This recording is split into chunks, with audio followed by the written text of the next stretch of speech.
Got it. Okay. Hi, everyone. Welcome to Solutions for Plastic Pollution. We are prioritizing reuse in Virginia.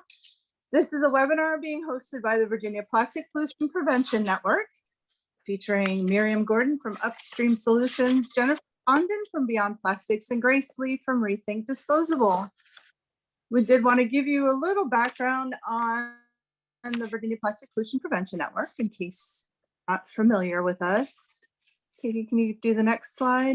There we go. Okay, so the Virginia Plastic Prevention Network was started back in 2020, about a little over a year and a half ago.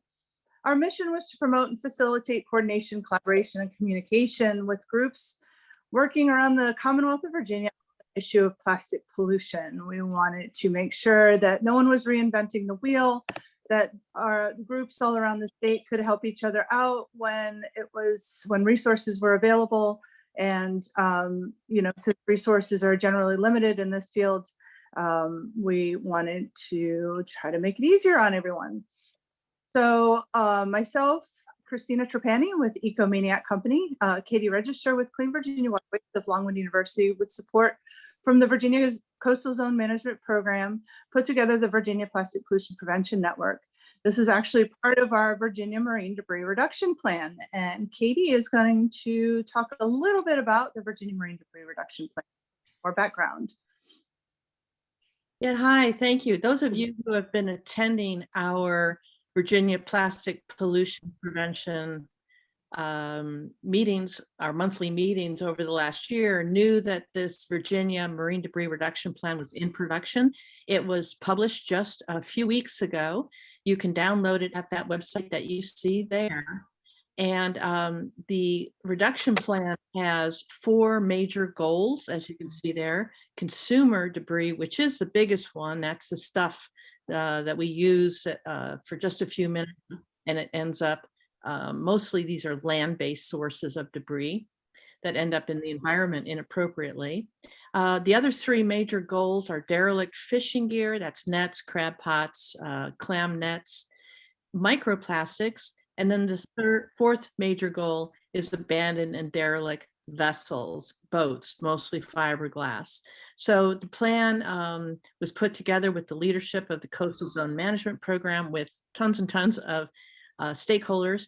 And we will be talking about the plan in some detail at our January 18th meeting. So please sign up, make sure that you attend that. We're going to go deeper into the strategies that are part of the plan, and then talk a little bit about how organizations and local governments and schools and businesses in Virginia can engage in implementation of the Virginia Marine Debris Reduction Plan. So that's just a real quick overview that it's available. Please download it and join us in January for more information.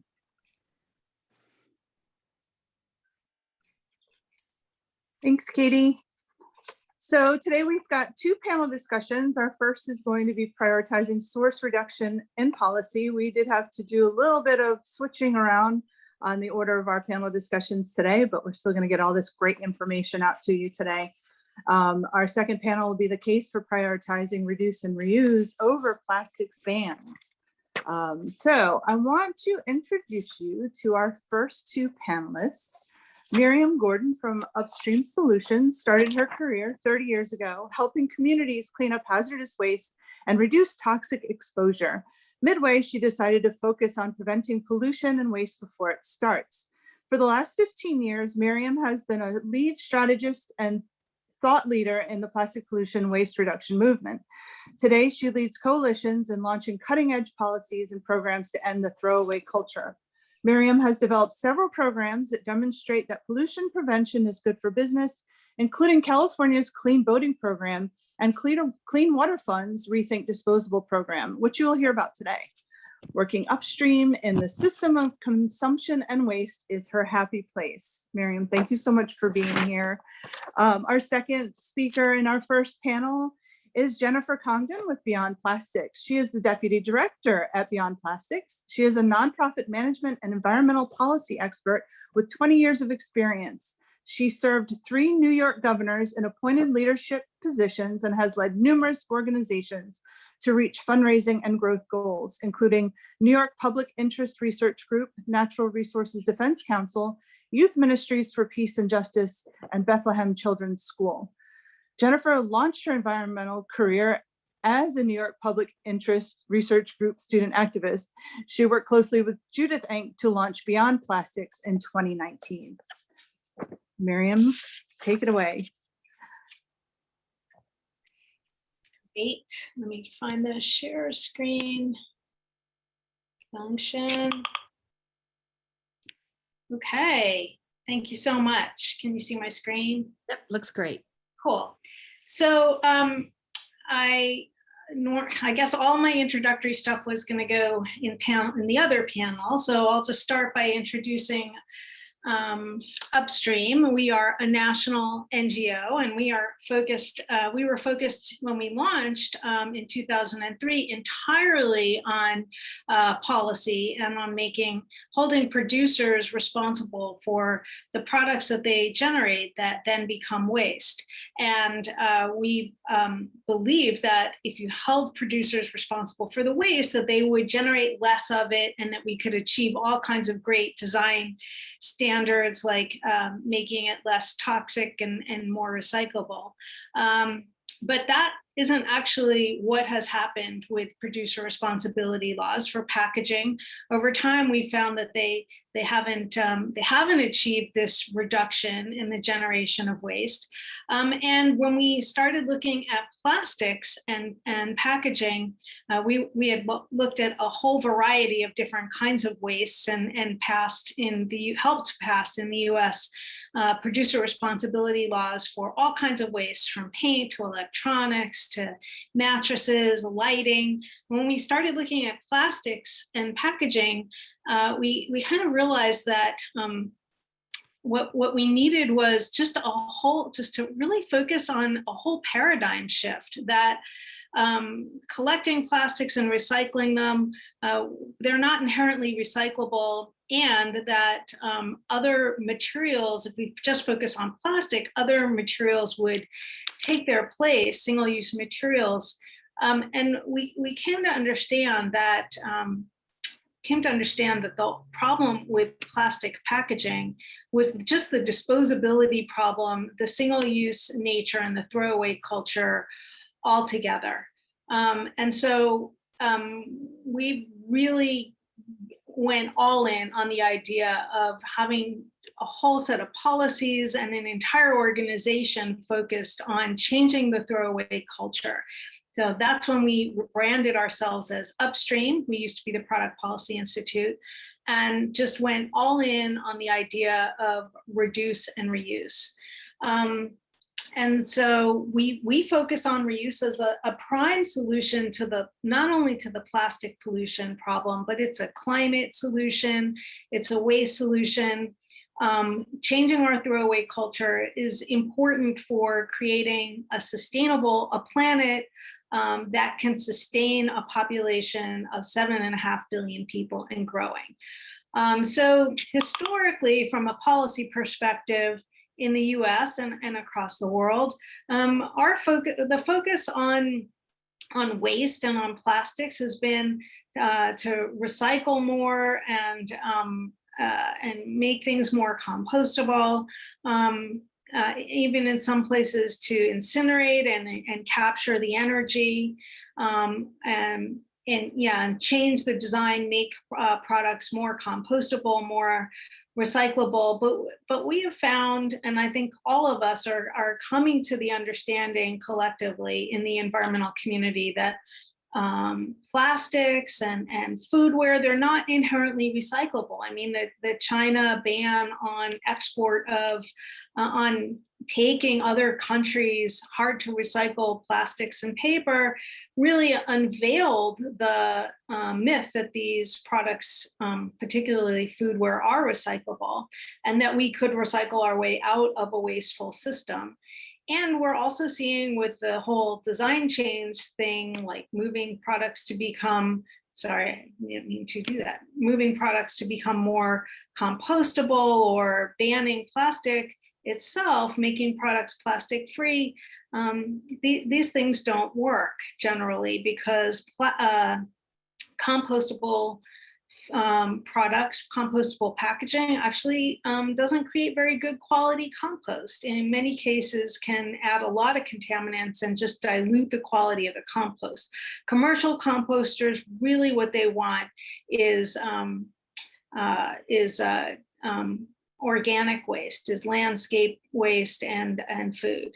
Anyway, all this I was going to cover in the other in the case for reuse. So let me just move on to policies that shift from focusing on diversion from landfill to policies that actually focus on the top two R's in the waste management hierarchy: reduce and reuse. And I just want to say that in order to accomplish these goals of reduction and reuse, those goals have to be standalone policy goals. They can't be part of policies that say we're going to have policies that encourage recycling and reuse all as one policy goal. You have to have separate enforceable metrics for reduction and reuse. Otherwise, all that gets accomplished is more and more continued focus on diversion from landfill. So I just wanted to just like paint a picture for you of what it would be like to live in a city where you have had policies that have driven us towards reuse at the community level. And that might be a city where all restaurants serve on real plates, real cutlery, and with real cups, like McDonald's does in McCafes all across Europe, where to-go coffee is provided in reusable containers, and same thing with delivered meals. And that's that lower picture on the lower left is me and some friends this week enjoying a meal delivered in reusable containers. I live in San Francisco, and Dispatch Goods works with many restaurants in San Francisco, so that's an option. Or where you go to the ballpark or a music festival and everyone's drinking out of reusable cups. And you can go to the grocery store and get cleaning products, personal care products, all kinds of products in reusable containers, or have them delivered to your home. And in this city, thousands of people are employed in the delivery, pickup, and cleaning and stocking logistics of these reuse systems. Litter and solid waste costs are down, community pride is up, and none of these innovations required you to bring anything reusable yourself. It was provided by the business, and community leaders and policy makers worked to create the policy conditions for this thriving reuse economy. Well, that's what the policies that we are recommending and that are in our policy playbook that I hope we can share with you. That's what these policies are aimed at creating. And I just wanted to say that the Virginia Executive Order 77, it does create an opportunity to innovate some of the policies that I'm going to throw at you like a fire hose of policy approaches right now. So our first strategy is to reduce as much single-use or throwaway packaging as possible. And there's a number of ways to do that. You can ban single-use products where it leads to a reuse option, like plastic bags that then lead to reusable bags. Or, as some states have done and some cities, ban single-use hotel toiletries and require that the hotel industry use bulk dispensers. Or instead of having beverage bottles at airports and government locations in single-use plastic, install refill stations. Another reduction strategy is to reduce single use is to enact accessories on request laws. This has become very important during COVID because many more people are doing takeout and delivery of prepared meals, and many of us are experiencing getting accessories like utensils and straws and napkins and condiment packets, not only that we don't need, but that never get used. They're not single use, They're no use. They're instant trash because we have these utensils at home. We have condiments at home and napkins. We don't need them. So to date, 2 states have enacted accessories on request laws, California and Washington, and there are 56 local jurisdictions that have them. You can find them at our Skip the Stuff page on our website. Once we have reduced as much as possible, it's important to transition the rest to reusable and refillable. So that's our second set of strategies. And to do this, we recommend that when you have bottle bills or EPR, extended producer responsibility laws at the state level, that you build in sector-wide targets for reusable packaging. That means holding producers responsible for, say, in a bottle bill, achieving increasing levels of those bottles being refillable. So starting maybe with 10% within 5 years, and then eventually transitioning our bottles on deposit to mostly refillables and increasing levels every few years.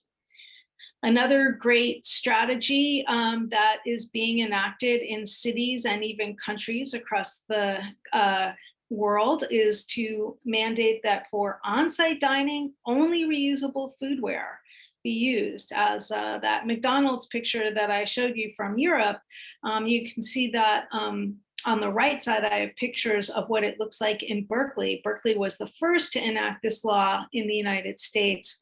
And McDonald's in Berkeley is rolling out this reusable foodware program for on-site dining. Then you can do consumer charges for throwaway cups and containers, just like bag charges, so that instead of giving out disposable cups and containers for free, businesses that do takeout charge consumers for the throwaway cup or container and provide a reusable option as an alternative. And then there's another great place to start, which is at government facilities and government-sponsored events, where you can have targets for how many reusable cups you're going to have at government-sponsored events or facilities. And in workplaces, the country of Scotland and the Irish cities of Dublin and Cork have banned disposable cups in government workplaces. And procurement policies, government procurement policies are a great place to start on iterating reusables and mandating that agencies stop buying so much single-use stuff and have reusables for their events and for on-site dining and things like that. We have a sample policy, procurement policy in our policy playbook. The last strategies are, I'm just going to go through them pretty quickly, are to hold producers accountable for achieving reuse, as I mentioned early on, and Jennifer is going to talk more about extended producer responsibility and how to do that. Then also we encourage using a justice and equity lens in developing these policies, providing economic support and incentives for businesses.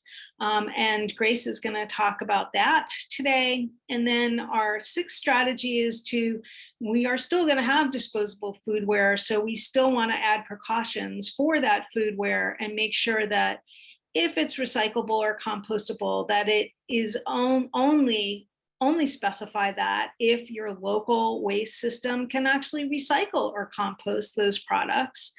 And we highly encourage banning groups of priority classes of chemicals and foodware that can harm us because they migrate out of the foodware into food and beverages.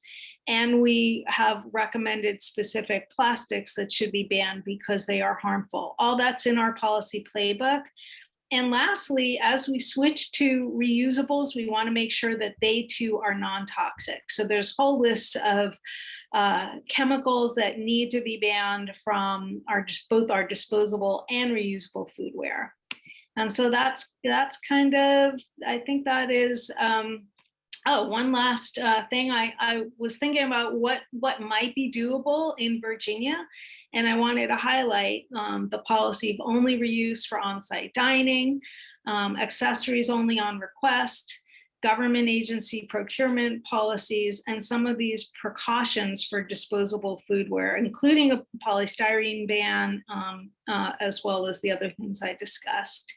So I think that would be the sum of my policy recommendations. And I wanted to let you know that if you want to learn more about the chemicals and the materials that we suggest being banned in order to encourage safer food packaging, disposable food packaging, and reusable foodware, we do have this webinar that is going to happen tomorrow, where we'll be diving deeper into that, and I can post a link into the chat.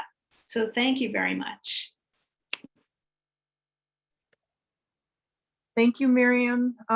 Jennifer, before you get started, I did want to remind everybody that to put your questions in the chat box, and we are going to have some time for Q&A between panels or after each panel, and we will try to answer as many questions as possible. And next up is Jennifer with Thank you. non-plastics. Thanks, Jennifer. Thank you, Christina. And thank you, Miriam, for that wonderful setup for EPR in general, and why extended producer responsibility is such an important policy. And also, Miriam's so good at painting the picture of what's possible. So I loved all imagine the city where, you know, these things happen. So thank you, Miriam. And then one other quick point of interest, I love the coastal management program. I'm a policy nerd. And so a shout out to all of my federal coastal consistency people on the call. It's a little known and very powerful and important program. So thank you for inviting me to speak today. Some of you on this call may know, and others may not know, that this weird name, EPR, Extended Producer Responsibility, is all the rage right now in state houses across the country. It's a terrible name, but it's a great policy. And we've had a few states, Maine and Washington, passed laws last year, and we were seeing these pop up all over. And so policymakers around the country know the name EPR.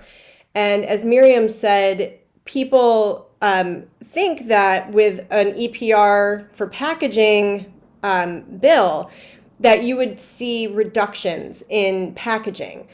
But a group of policy experts who have their eyes on this stuff got together this summer, and we convened a group in Bennington, where Beyond Plastics is located. And when we looked at all of the information, we saw that it doesn't necessarily translate to packaging reduction.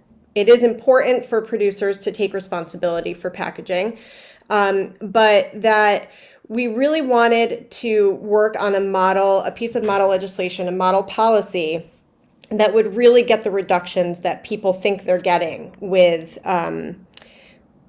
this type of policy. So I'm going to walk through what we came up with.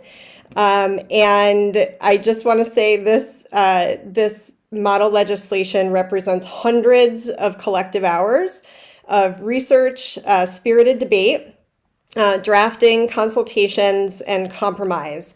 And we really did gather some of the nation's leading policy experts on solid waste, and have consulted with others who couldn't make it afterwards to develop this model policy.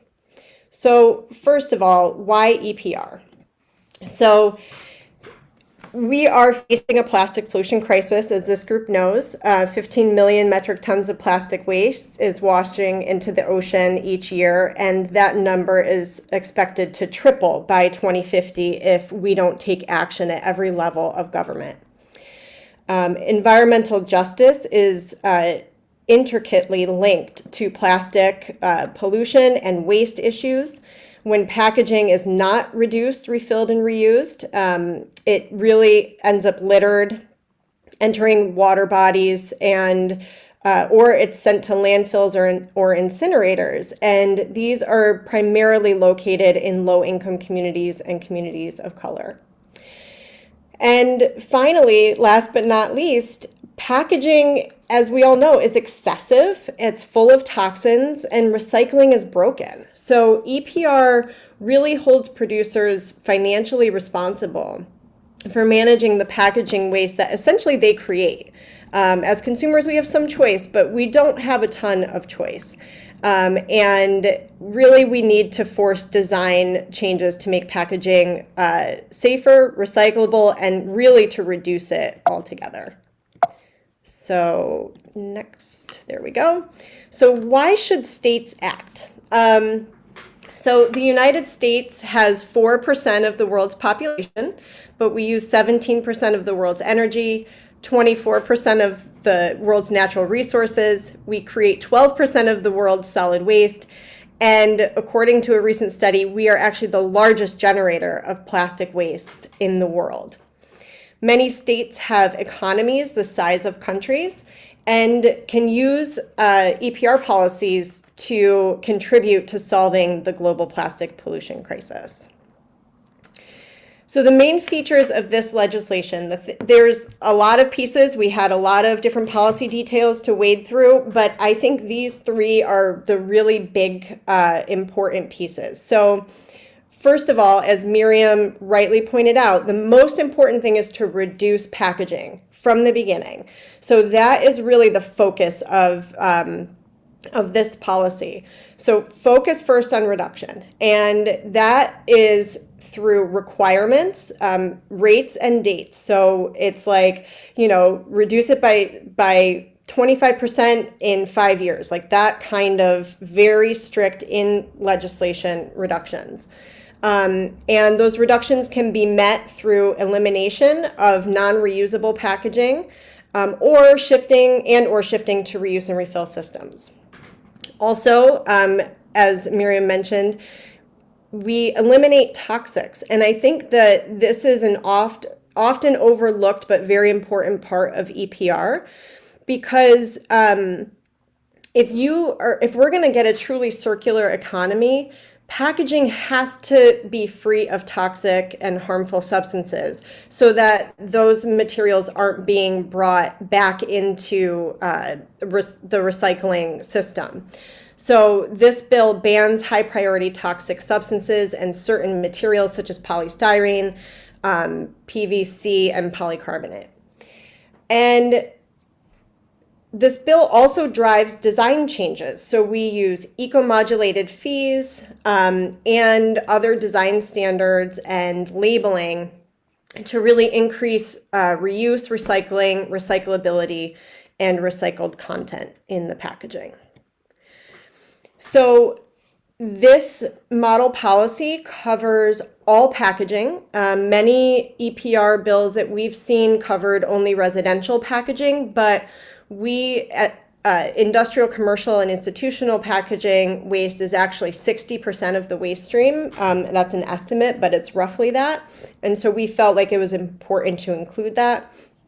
So it's packaging found around the everyday products that you would buy in a store or restaurant or online. All the packaging used to transport that packaging to the store, to your home, to businesses, and then both waste generated in single and multifamily units, and then again, the industrial, commercial, and institutional waste.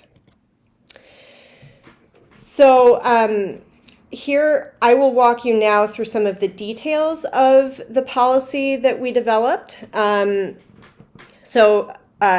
and reuse, again, creates reduction requirements that can be met through elimination of non-reusable packaging. And shifting to reuse and refill systems. And design changes. So for all remaining non-reusable packaging, requirements for recyclability or recycled content, and we have that in the bill, and those are ramped up over time. For recyclability and recycling, this is very important. We narrowly define those to exclude any kind of burning or incineration or chemical recycling. And that is an extremely important thing, because if that's happening, it really is not recycling.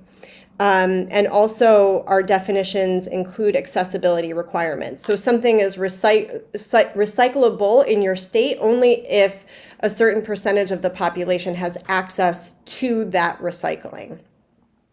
And then again, getting toxics out of packaging. So banning high priority toxic substances to make them safer and more recyclable. Sorry. So now let's talk a little bit about the producers and what their requirements would be under this model policy. So they would be required to label their products so that consumers can clearly understand recyclability and recycled content, and that those labels can only be used if they meet the accessibility criteria that's set up in the program. And then producers would be responsible for paying eco-modulated fees. So based on the type of material, and then environmental criteria such as recyclability or recycled content. So the lowest fees would be assessed on the least harmful types of packaging, and there is no fee in this program for reusable or refillable packaging. The funding piece, to talk about that, so the way we anchor the collection of the fees is by first doing a needs and justice and equity assessment. And those assessments provide the foundation for investing the fees that are collected. They would essentially identify opportunities and barriers to reuse and refill systems and to recycling, and justice and equity concerns about where certain processing facilities are located, and living wages and in the industry and things like that. So we do these assessments, we collect the fees, and then those fees, once the administrative fees come out of it, the funding is then distributed based on the box on the bottom right. So 50% for recycling infrastructure and education, 25% for reuse and refill infrastructure and education, and then 25% for payments directly to municipalities or political subdivisions and Native American tribes. And that funding is for cost recovery for running recycling and waste management systems, and also for system improvements. And those entities are eligible for funding only if they're meeting the recycling requirements in their jurisdiction. Next, I'll talk about what's called the Producer Responsibility Organization. So most EPR systems set up what's called a Producer Responsibility Organization, and different systems have different requirements and assignments, duties of what's called the PRO. And so under this program, the PRO is a nonprofit registered 501c3, and the state environmental agency contracts with them to do the work. And we think of them more in our model as sort of like an accounting firm. So they're responsible for collecting fees, holding the fees in an account, distributing funds based on the needs assessment, collecting data, and compiling reports. And importantly, the PRO would be barred from lobbying, making campaign contributions, and suing the state, because environmentalists around the country have learned the hard way with some EPR programs that those are necessary. So there's strong transparency built into the system through labeling and reporting. There's oversight of the PRO by the environmental agency. But then we also recommend establishing an Office of Inspector General within the state environmental department to be the entity that has the final oversight on the program altogether. As as solid waste nerds, we love reporting and information. And frankly, there's not a ton of information available about waste. And there's, a lot of times it takes years to compile. And so we always feel a little bit behind on the most up-to-date information. So a big piece of this model policy is getting information that we all think we need to create even better policies in the future. So in the waste and recycling bucket, waste characterization studies, litter surveys, lists of materials that can be recycled in the state, inbound, outbound, recyclable materials, what's coming in and out of the state, what's being sold on the market, what actually has a market for it. In the producers and packaging bucket, the basic stuff that you would expect in a bill like this. So, lists of participating producers, amounts of packaging, type sold within the state, baseline, and then annual numbers of waste being generated in the state, and reusable and reuse and refill numbers as well. And then the program in progress, so description of the grants and progress towards the benchmarks. So we also recommend that states that don't have a bottle return law, for those states that you pass one, because deposit systems for beverage containers really are the most effective way to ensure that bottles and cans and the glass is getting recycled. And for states that already do have a bottle bill or bottle deposit law, we recommend that you update it to add reuse and refill requirements. So how would you use this model policy? So first of all, it's a model policy. So we recommend that you tailor it. It should make sense for your state. There may be things that, you couldn't get passed in your state or just don't make sense. And so, obviously we don't recommend making big changes because we've thought a lot about how the system works together. But we know that local advocates they know best about what's happening on the ground. And then work to get it introduced. Work with a sponsor who's committed to getting it passed in this legislative session. And you can also use the policy to drive the discussion and counter any bad bills that are being proposed, because we do expect there to be a lot of discussion around EPR this legislative session. I think that everybody recognizes, the industry, policymakers and advocates recognize that we're at a crisis point with packaging and we need to do something about it. And then finally, I encourage you to connect, and you can connect with me, and Miriam is also going to be working on this legislative session. We are going to be connecting advocates who are moving these policies forward in their states, so that we can all have real-time discussions about what constitutes a good or bad EPR policy.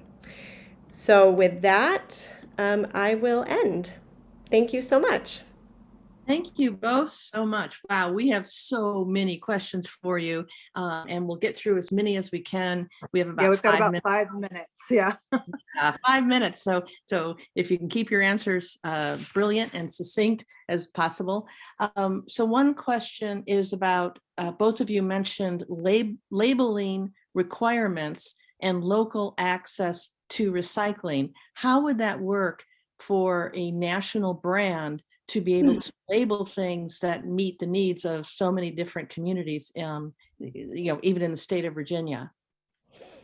Well, I would say there's some things that are just very easily recyclable, and there's markets for them nearly all over the country. So that's that's the easy stuff. There's probably some other harder things, but I would say a national brand, they might want to do exactly what we're hoping, which is reconsider, right? If they're using some sort of packaging material that is not readily recyclable, maybe it's time to rethink that material or rethink the delivery system for that product altogether and try a reuse and refill system. So that's my short answer. Okay, Graham, do you have anything to say about that too? Well, I do think that we need to change the labeling laws for a lot of things that have the chasing arrows on them that makes it seem as though products are recyclable. They're not actually recyclable.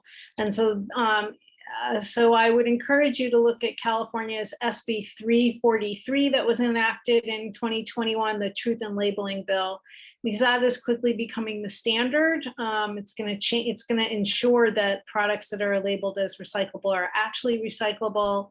New Jersey is looking at going that route and copying the California bill. So I think it's very important to ensure that the labeling is accurate. Great, thank you.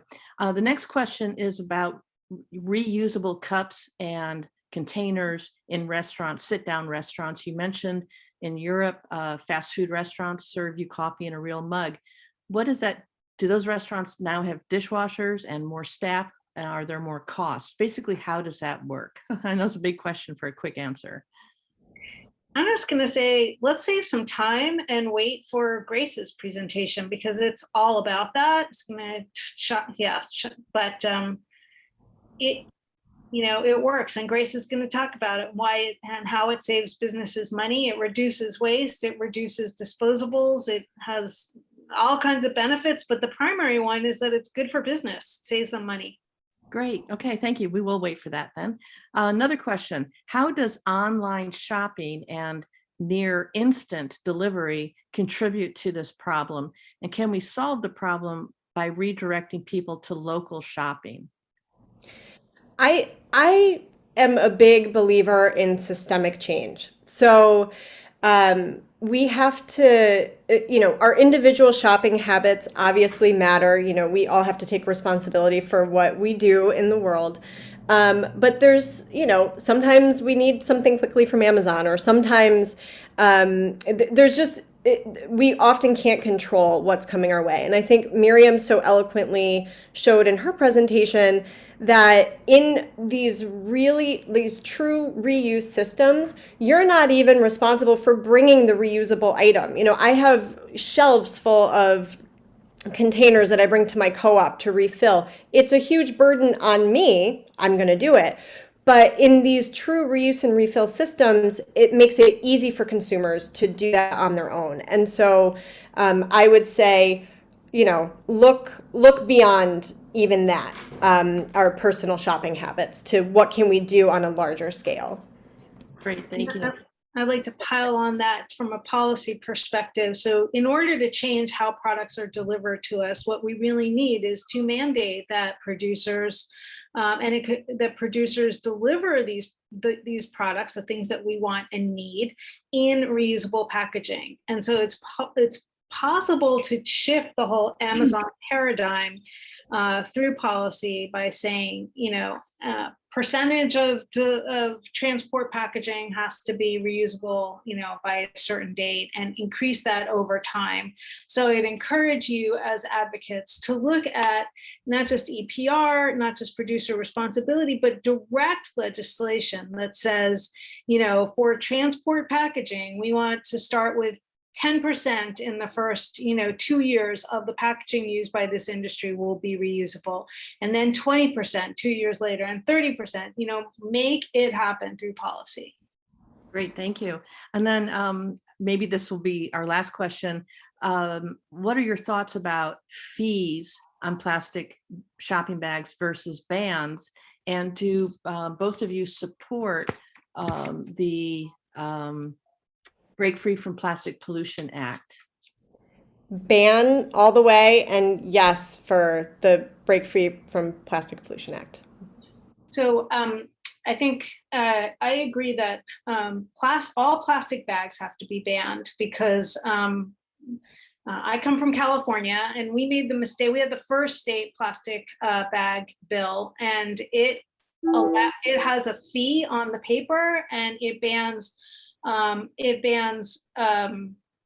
disposable plastic, but it allows some plastics to be considered reusable if it meets certain criteria. And what has happened is we've gotten thicker plastic shopping bags that consumers treat as disposable, but it meets the criteria for what's reusable in our flawed law. So I think that the better version of this law would be ban all plastic shopping bags, because consumers never treat plastic bags really, truly, especially flexible plastic film bags are never treated as reusable. So ban all of them. Let's get better reusables, non-plastic reusables.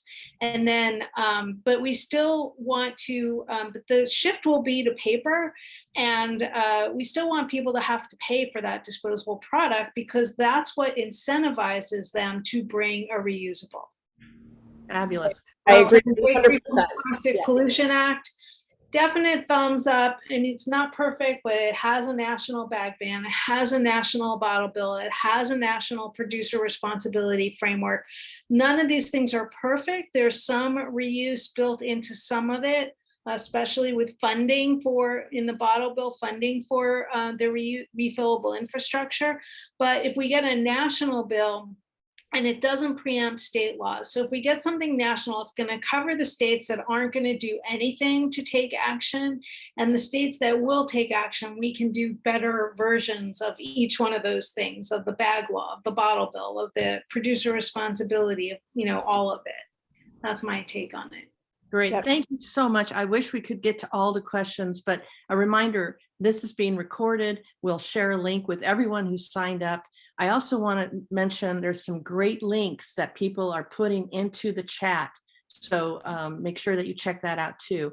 And at this point, it's back to Christina to introduce the second panel. Thank you. Thank you, Miriam and Jennifer. So our next panel is going to be the case for prioritizing reuse and reduce and reuse over plastics bans. And we haven't met Grace Lee yet. So I'm going to introduce you to her now. She'll be our second panel speaker. Grace Lee joined the ReThink Disposable program team in 2018 and is the ReThink Disposable program director. Grace has worked with hundreds of restaurants to lighten their load on the planet and has helped food businesses save hundreds of dollars per year by prioritizing reuse.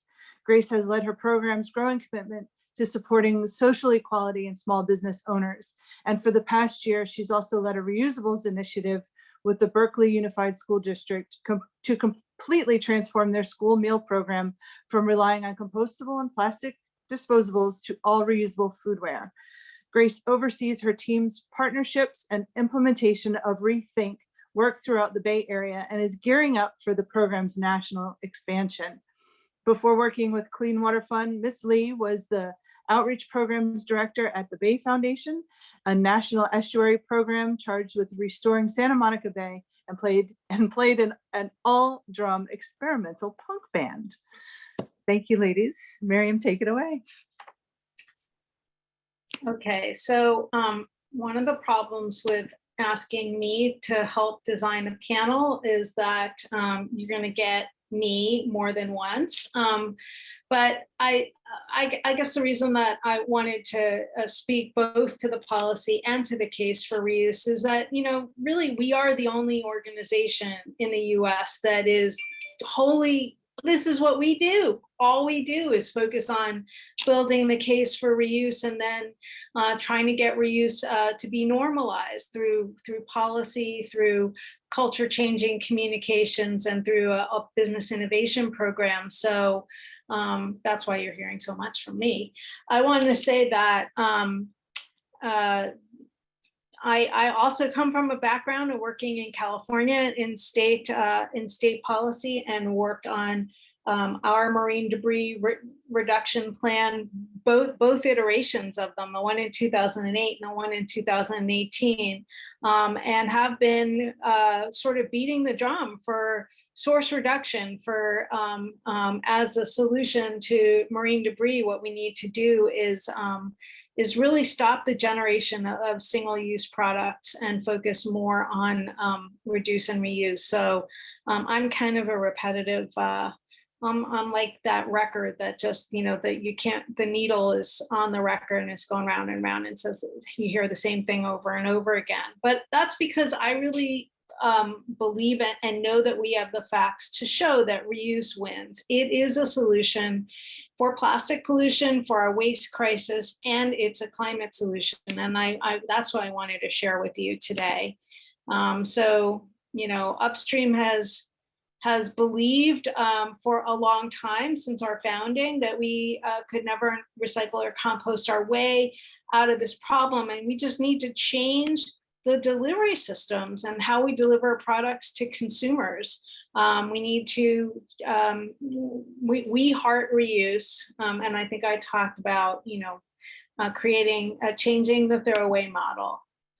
One of the reasons that we focus first on foodware is that if you look at, on balance, most of the research shows, whether it's a coastal cleanup day research or litter studies, what we are finding is that about 70% of the litter on streets and entering our waterways, the macro product, it's disposable food and beverage packaging. So if we want to solve plastic pollution in our waterways, if we want to solve litter, also I'll talk about climate, we really need to prioritize the food and beverage packaging sector.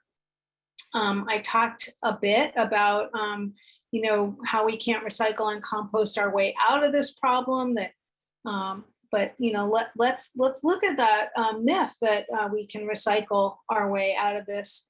Most recovered materials that end up getting recycled are downcycled. So it doesn't turn off that they're made into other products, not the product that they were originally. So that doesn't turn off the tap on the use of virgin plastic or virgin materials in the product, in the original product. And that has all kinds of environmental justice implications for the communities that live near the plastics extraction, production, and disposal facilities. All of them are suffering the impact. So we really need to turn off the tap, and we can't do that with downcycling. Foodware is too dirty to recycle, and there's great research from Department of Environmental Quality in Oregon. They looked at hundreds of studies on recyclable and recycling and found that it's only better for the environment in 56% of the cases. So it's not uniformly true that recyclable is better for the environment. Compostable is also a challenge. I live in a state that has gone all in on the idea of composting packaging, but the reality is that only 14 out of the 182 commercial compost facilities in California process compostable plastic. And when they do it as a separate stream because it creates a contaminated product. And foodware and food packaging is not really what composters want because it doesn't add any nutrient value to their compost, and it actually creates a diluted, contaminated product which has lower resale value. And the fact is that most compostable packaging ends up in landfill anyway, where it has 30 times higher greenhouse gas impact than it would if it was composted. So we can't recycle and compost our way out of it. What happens when we just ban plastic to solve the problem? Well, we got a whole bunch of what we call regrettable alternatives. Bio-based plastics, aluminum, paper, wood, and bamboo, all of these alternative single-use products have a whole host of other environmental problems. So we're just shifting from one set of environmental problems with petroleum-based plastics to other problems with the other single-use materials. And so that is how we come to conclude that the problem isn't just plastic, the problem is single-use itself. And looking at this, so let's look at some of the environmental problems from a climate perspective.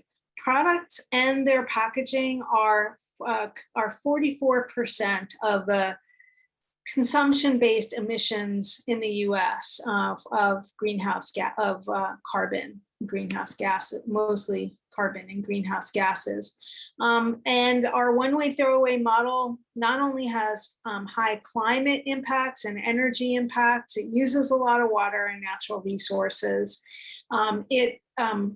Our food service industry is purchasing 1 trillion disposable food service packaging items each year.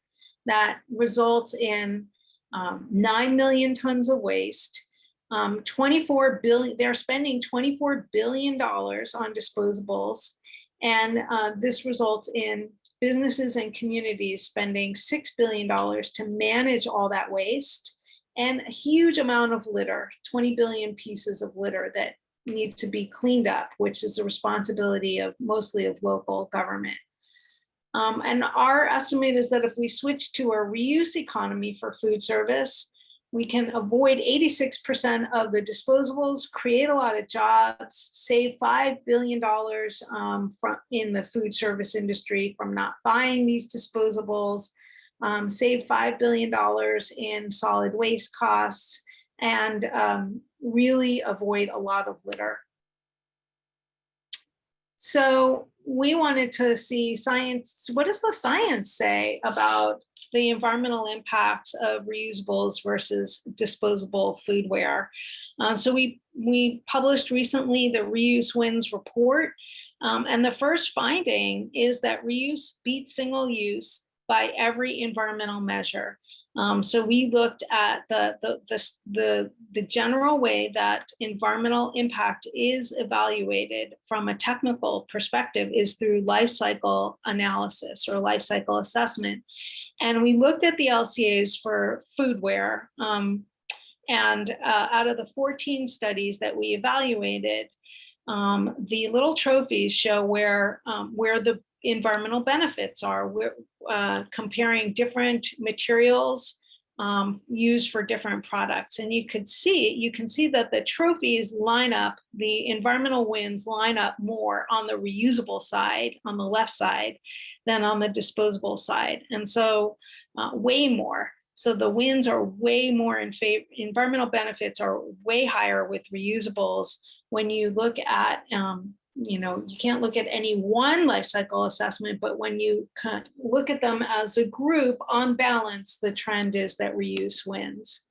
And they generally look at 14 different assessments or measures for environmental impact, from climate to water consumption to resource extraction to land impacts and pollution impacts. I just want to highlight two.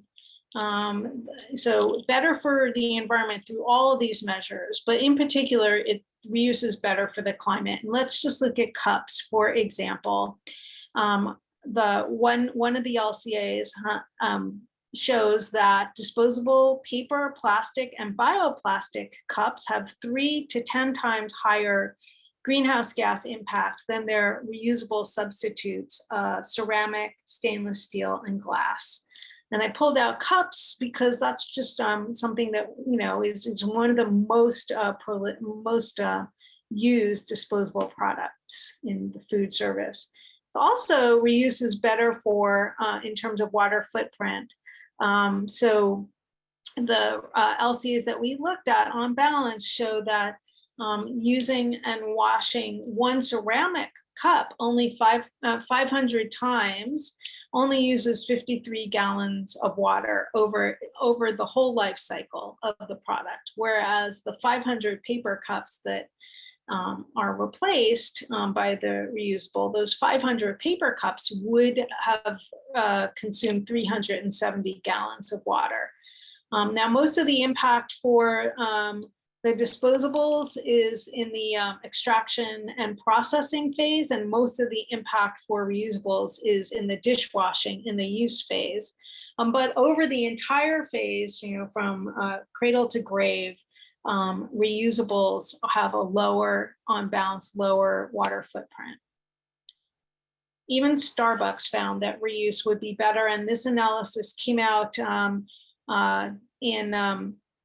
1999, and the results show they looked at reusable cups used in a cafe, and I'll just point to the bottom section of this graphic, It shows that, for example, if 10 reusable cups were used in a coffee shop per hour, you would have huge amounts of annual water savings, greenhouse gas reduction, and solid waste reduction.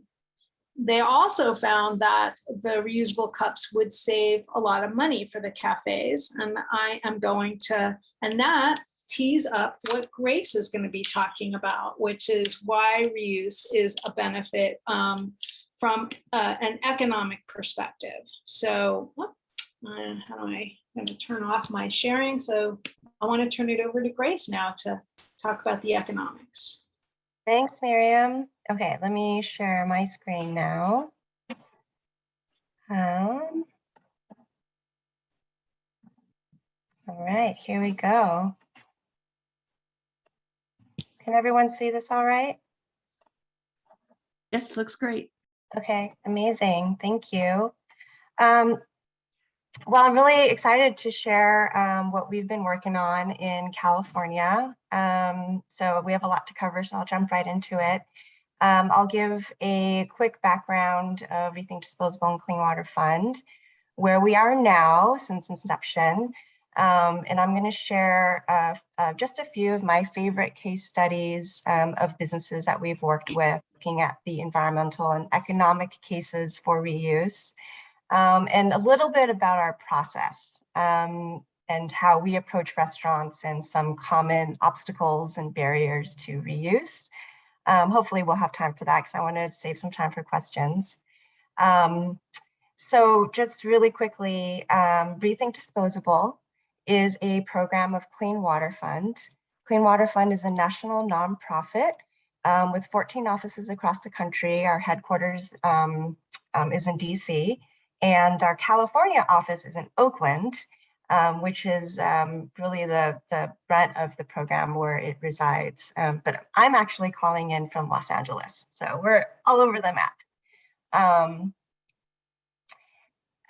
So ReThink Disposable actually started a decade ago and was created by Miriam Gordon, actually. And as you saw in one of her slides, before ReThink Disposable was even a glimmer, Clean Water Fund conducted a Bay Area-wide litter characterization study. So they looked at exactly what was going into the San Francisco Bay and found that, as you saw on the slide, 67%, almost 70% of the litter that was picked up in 4 cities throughout San Francisco Bay Area was food and beverage packaging. So to really get at the source of that waste, ReThink Disposable was started as a source reduction program, but also coupled with data analysis as well, which I'll get into that a little bit later. So the program relies on 3 facets. So the first one is to support policies that reduce foodware packaging, single-use foodware packaging. Also public engagement to really push that reuse, to make reuse the norm and cool again. And also, and the thrust of our work is actually working directly with restaurants and institutions to untether them from single-use disposable packaging and move them on to a way to prioritize reuse for on-site dining. So thus far, since 2011, we've worked with 260 businesses, 13 of which are institutions. So we work from small mom and pop coffee shops all the way to large academic and corporate campuses like Microsoft in Seattle and University of San Francisco. Currently, like Christine was saying, we're working with the Berkeley Unified School District.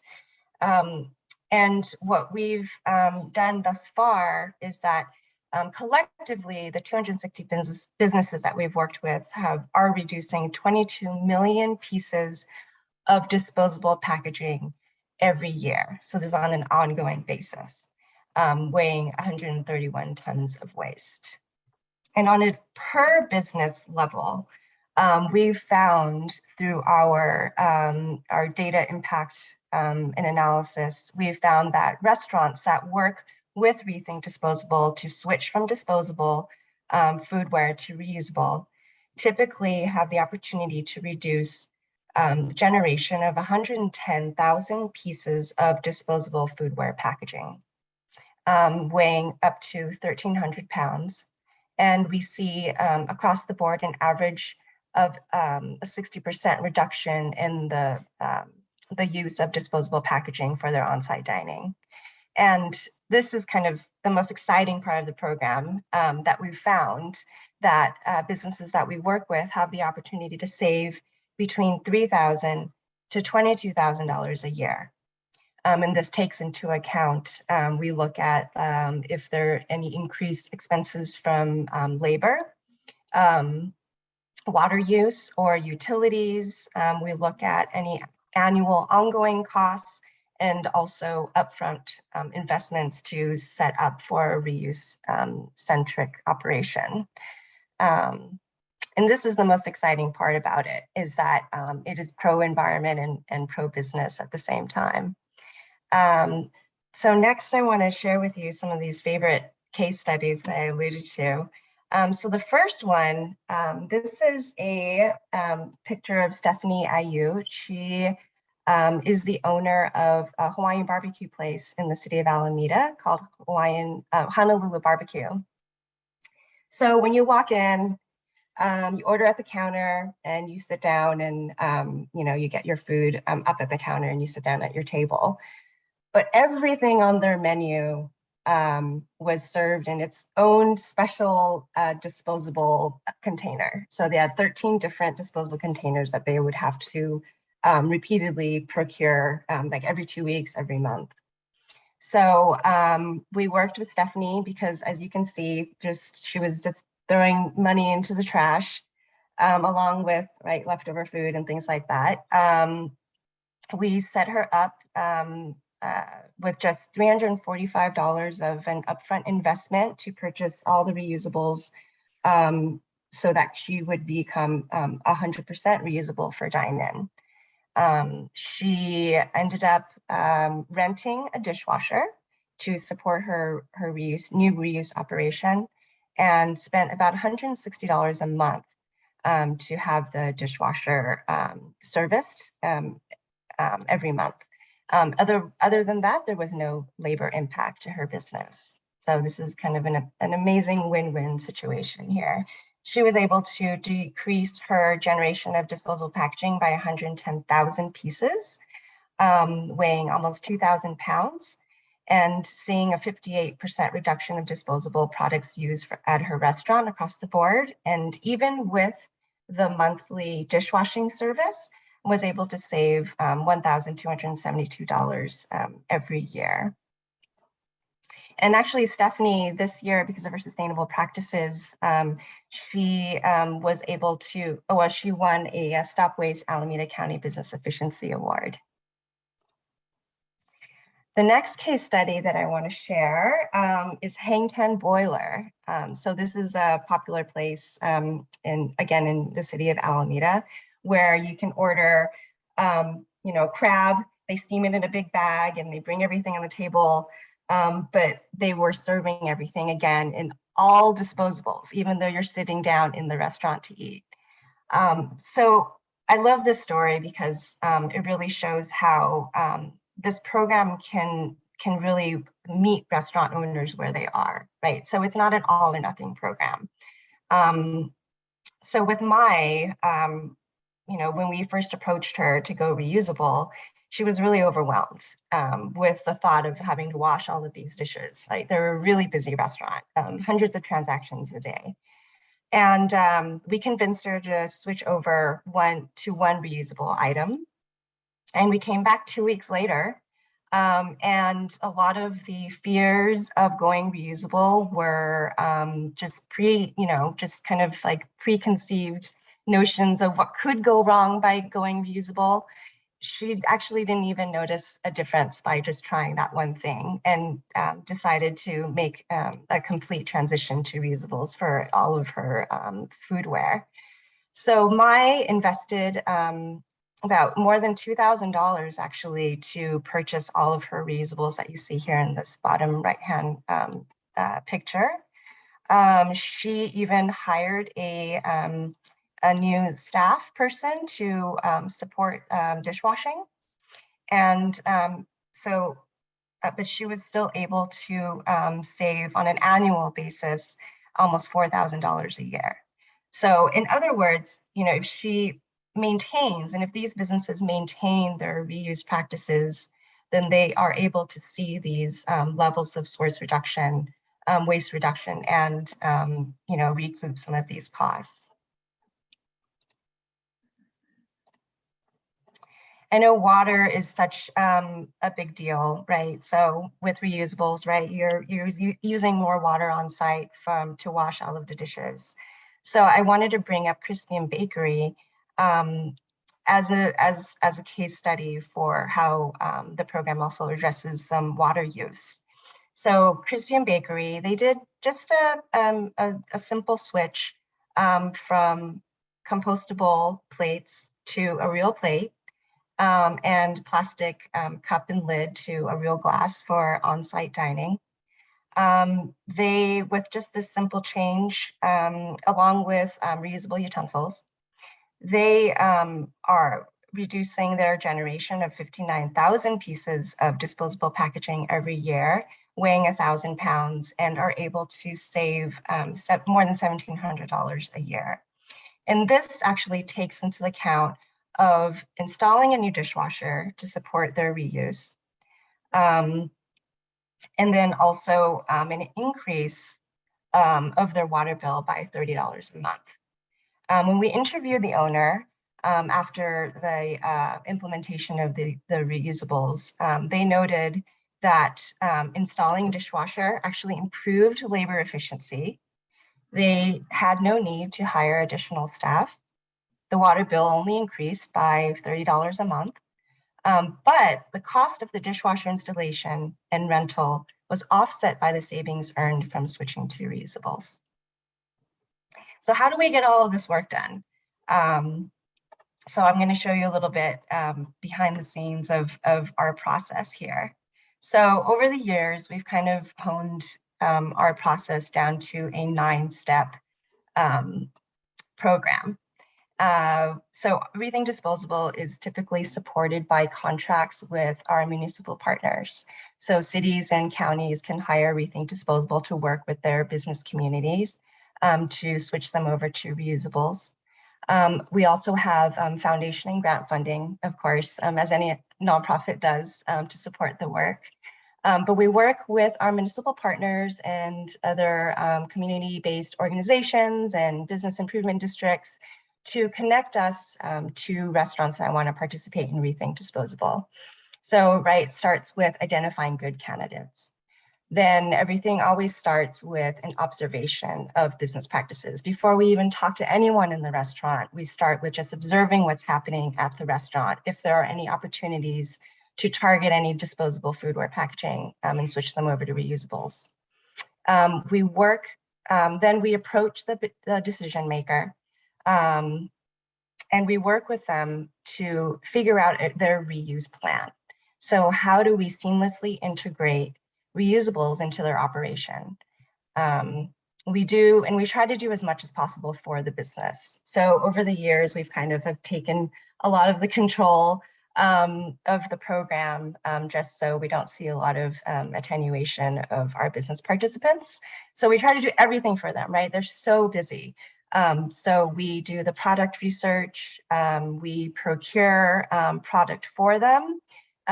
We activate prebates to offset the startup costs. So this is a really important part of the program, is that with each of those contracts that I mentioned, a large chunk of the budget goes back into the community to the businesses to help offset any type of expense for purchasing new reusables. It's typically around $300 to $500 per business that we offer. And if the business is owned by someone who identifies as a woman, or they're part of the LGBTQA community, or they are a minority group, or they are a Black-owned business, then that base incentive is always at least double. We then go into, after we buy all the stuff for the restaurants, we actually do the delivering and packing. We set up photo shoots so that the business owner and the staff can practice plating. And then we help push implementation forward. We also help with developing customer signage so that their customers know exactly what's going on and how to bus and not to accidentally take anything home, to leave everything at the place of business. And most importantly, through all of this this process, we actually track and quantify packaging reduction and also economic benefits of going to reuse. We have a library of case studies that show this quantification of results of going reuse. But this is a really important part of the program, because with our case studies, they're very useful in pushing policy and really having a proof of concept that going reuse will not put any business out of business. And then finally, we we wrap it up with a bow, and we work with the restaurant with awards and recognition to drive more customers to the business for their sustainable changes. I wanted to mention something else really exciting that we're working on currently. Someone actually mentioned it in the chat about the city of San Francisco. So we started a new training module or training model. We trained staff from the city of San Francisco's Department of Environment Now career development team. They are a multilingual team of business outreach associates. So we've trained these individuals to run ReThink Disposable throughout the city of San Francisco. So we have a goal of reaching 1,200 businesses throughout the city and adding an additional 55 ReThink business participants into our Hall of Fame. And this has been an amazing way to really grow our impact. So we're really active in California, extremely active in Northern California, and we're hoping to bring this model nationwide so we can train, and just really pass along all of the learnings that we've been able to collect over the years. And that is my last slide. So I think it's time for questions.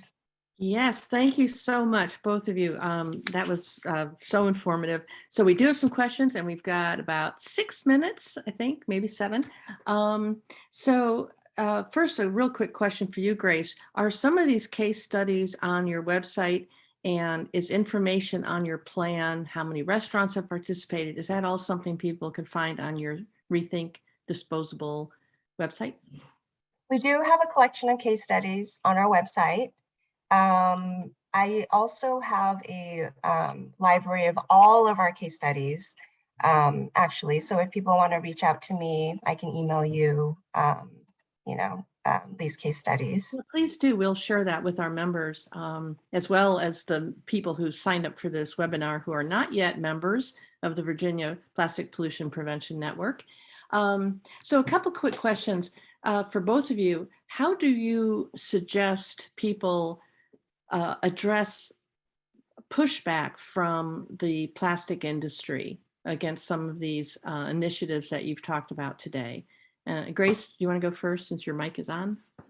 Yeah, sure. With us, with ReThink Disposable, I think kind of the jewel of the program is that we have these case studies that quantify the impact of going reusable. So across the board, what we found is that businesses 100% of the time save money by going reusable, because they no longer have to purchase the disposable foodware products that really have no return on investment, right? So every time that you have an order that's served in a disposable packaging, that business is bleeding money.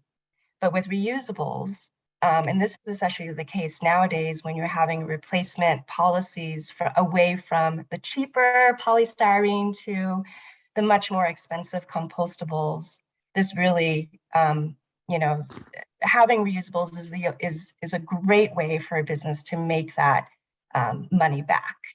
Great. Thank you. Miriam? Well, yeah, I think first and foremost, it's to focus on the economics, because that's really what, at the end of the day, legislators care about the economics in their communities. And some legislators care about the environment, but everyone cares about the economics. And also, if you're going to bring different business associations, you're going to need with policy work to bring different business associations and others besides the environmental community onto your list of supporters. And you can do that with the economic arguments. But I guess the other way to address plastics industry pushback is to, really focus on what are the primary issues affecting your community or your state. And that's a very local question. So, in California, I might say, yeah, you need to be talking about all the environmental justice implications of continuing the plastics pipeline, because environmental justice is an argument that wins in the California legislature and in local communities. But that might not be the thing that resonates in your community in Virginia. So, we have so much information about why plastic is a problem and why reuse wins. I think the question is cherry picking what's going to work in your community. So if litter is the thing, you also need good data, like how much is the local community spending on litter if you're doing a local ordinance? You need to know that. How much are local businesses? I mean, we have a bunch of reuse coalitions that we are helping to launch all around the country. That's an option if anyone wants to launch a reuse coalition in your city or in your county, in your state. You can contact me. And a number of the reuse coalitions are putting together all the data you need to make the case for reuse in your community. So we can delve into that more. But generally, it's understanding the food service business in your community, how much they're spending on disposables, how much money they can save from reuse, what are the carbon benefits, what are the waste benefits, all the things that we both covered in our presentations. Right. And I know earlier you mentioned how the costs of managing this waste goes to the community, and somebody in the chat mentioned local landfills that are reaching the end of their life. And then there's going to have to be a huge community investment to either transport trash or build another, landfill. So have you seen the landfill aspect entering into the economic costs? I have not. I have not seen the problem of running out of landfill space, but again, not where I've worked. But what we do know, and what we do like to, when our local reuse coalitions like to track, is how much money is local government spending on managing the products when they become waste on, the disposal side, because it's all taxpayer funded and it's all done by local government, and they're really struggling with, having a waste stream that is not recyclable. So, what are they spending? What are their challenges? Bring them on as partners in your advocacy work, because they want to see less waste. And then look at how much they're spending on litter management and litter control. Right. Yeah. And that's actually a goal that we have in the Virginia Marine Debris Reduction Plan, is to do an economic assessment of the cost of mismanaged waste in Virginia. So I'm glad to hear you endorse that idea. Another question for both of you: how do we overcome the perception that single-use items are more hygienic or safer, especially in this time of COVID, when we've seen some businesses that used to let you bring your own coffee cup now say, no, you have to use our disposables? Well, when COVID hit and there was this huge response from state and local regulators, as well as chains, grocery store chains, and cafe chains against reusables. and an adoption of the idea that plastics are going to make us safer, we really dove into that question and looked at the scientific research. And, the fact is, and now CDC and FDA are both saying it, COVID is not transmitted by contact with surfaces. COVID is transmitted by respiration, by transmission of droplets from respiration. And there aren't any cases of people touching surfaces that have these droplets on it that have then infected themselves. So that's not a transmission path. And so what we spent a lot of time doing during COVID is publishing, the scientific information, and we have a health expert sign on, and we have a whole webpage devoted to this that I'm gonna pop a link into the chat, so you can have those resources available to you. Grace, do you want to? Okay, great. Yeah, and whenever we actually start our work in a new city or county nowadays, one of the first things that we do is that we ask our municipal partners to work with their local health agency to try to get an endorsed statement about reusables and bring your own.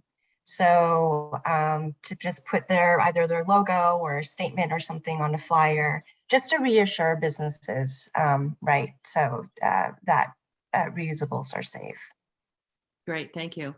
And Miriam, a question for you. You mentioned that Starbucks did research and they showed that reusables were economically a better choice. Why didn't Starbucks move forward with reusables? I asked them the same thing many times, and so did some of our allies. Bottom line was Starbucks is all about creating a pleasurable customer experience, and in order to draw people into their cafes to order more stuff. And they perceived anything that would create an inconvenience to the customer, like encouraging bringing your own reusable cup. They viewed that at the time as a threat to the customers' enjoyment. That's basically what they told us. And even though Starbucks made many sustainability commitments over the years, like they were going to have 25% of their drinks served in reusable cups by 2015, that never happened. And then they walked it back to 2%, which was what was happening already by people just voluntarily bringing their own cups without any incentive from the company. So, and they've walked back on several sustainability reuse commitments over the years. But now Starbucks is one of the companies that's highlighted in the brand audits.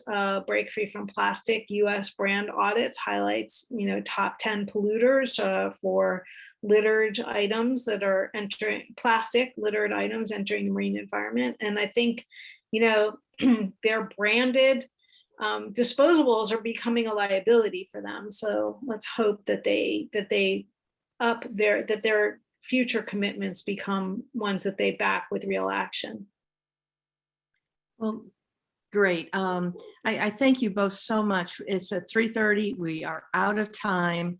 We appreciate everyone's attendance today, and thank you so much. This recording will be available if you have not yet joined the Virginia Plastic Pollution Prevention Network. And if you live in Virginia, please join. It's free. We meet monthly.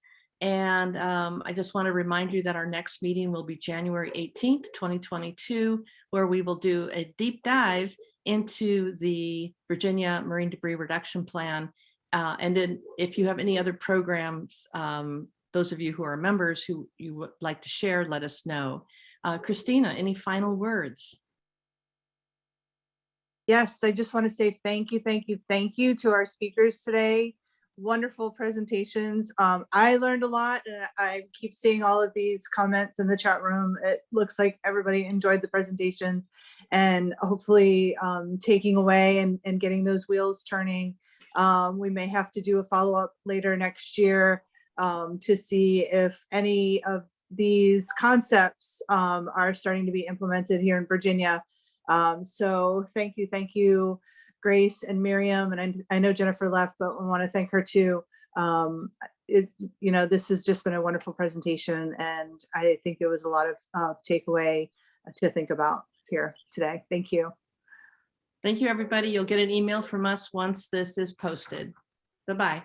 Thanks, Christina. Thanks, Katie. Thank you. Thank you. It's nice to meet you all. Thanks, Grace.